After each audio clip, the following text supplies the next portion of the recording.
Hello, foodie flavour রূপা থেকে আমি রূপা সেনগুপ্ত। আজ বানাবো Dubai viral Ifa chicken. Ifa chicken বানানোর জন্য এখানে আমি চিকেনের ব্রেস্ট পিসকে মাঝখান থেকে দুটুকরো করে নিয়েছি কেটে, আর নিয়েছি একটা লেগ পিস। চিকেনগুলোর গায়ে ভালো করে কাট লাগিয়ে দেবো যাতে মশলাগুলো ভালো করে ঢুকে যেতে পারে।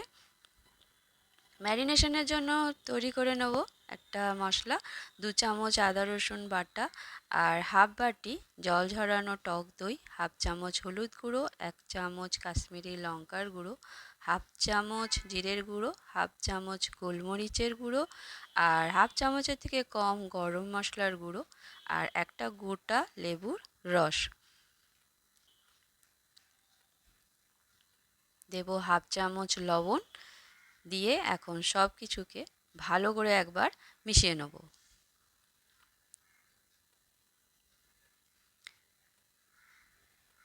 খুব ভালো করে মেশানো হয়ে গেছে।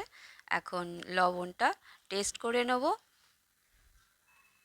লবণ ঠিক আছে। এই মশলার মধ্যে চিকেনগুলো দিয়ে চিকেনের গায়ে ভালো করে মশলাগুলো কোট করে নেব।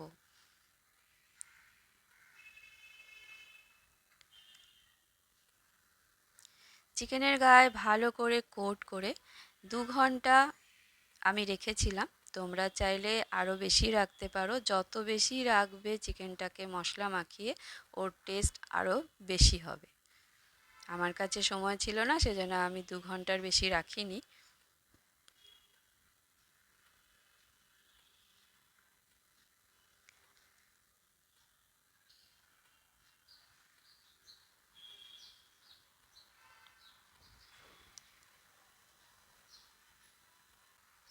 সবকটা চিকেনের গায়ে ভালো করে মশলাটা মাখানো হয়ে গেছে। এখন ঢেকে 2 ঘন্টা রেখে দেবো।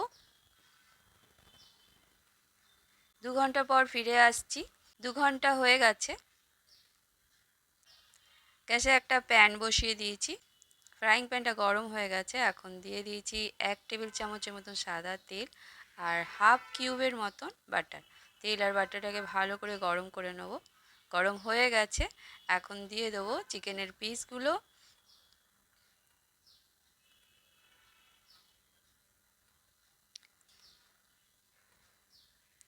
চিকেনের পিসগুলো দিয়ে হাই ফ্লেমে 2 পিঠ ভালো করে ভেজে নেব। এখানে যদি আমি এখনই লো ফ্লেম করে দিই তাহলে জল ছেড়ে যাবে আর চিকেনটা ভালো করে ভাজা হবে না। এখানে ম্যারিনেশনের একটু মশলা ছিল, সেটাও আমি দিয়ে দিলাম। 2 পিঠ ভালো করে ভাজার পর এখন এই মশলাটা দিয়ে একটু নাড়িয়ে একদম লো ফ্লেমে 5 মিনিট ঢেকে হতে দেব।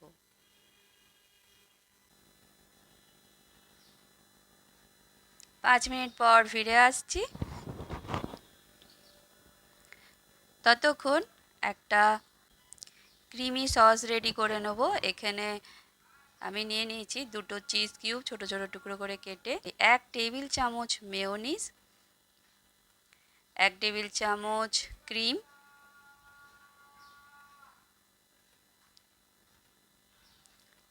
হাফ কিউব বাটার, ছোট ছোট 5 টুকরো রসুন কোয়া, আর হাফ বাটির মতন দুধ দিয়ে ব্লেন্ড করে নেব।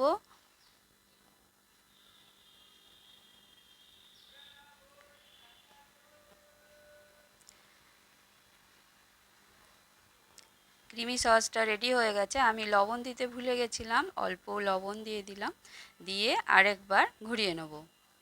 লো ফ্লেমে 5 মিনিট হয়ে গেছে। চিকেন একদম খুব ভালো করে এখন সেদ্ধ হয়ে গেছে। এখন একটু খুন্তি দিয়ে এইভাবে নাড়িয়ে ওপর থেকে যে সসটা রেডি করে রেখেছিলাম সেটা দিয়ে দেবো।